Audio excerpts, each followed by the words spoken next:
Как сохранить язык коренных малочисленных народов Хабаровского края, обсуждали на совещании в Хабаровске. Несмотря на то, что родной язык нанайцев, ульчи и эдыгейцев в селах является частью школьной программы, говорят на нем единицы. Продолжит Стас Михайлов.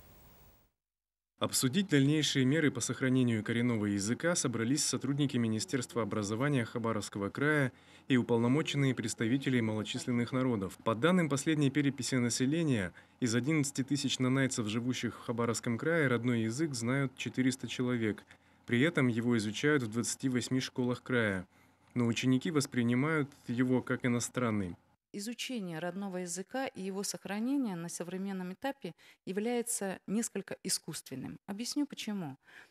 Только потому, что заканчивается и начинается это изучение, начинается и заканчивается в школе. Нету продолжения. Нету продолжения в семье, нету продолжения в клубе, в общине, среди населения. Родной язык коренных народов потерял прикладное значение. Его вспоминают лишь на фестивалях и выставках. Услышать национальную речь в живом общении практически невозможно. Участники совещания сошлись во мнении, что необходимо стимулировать интерес к родной речи. Но как заставить детей говорить на родном языке, так и не решили.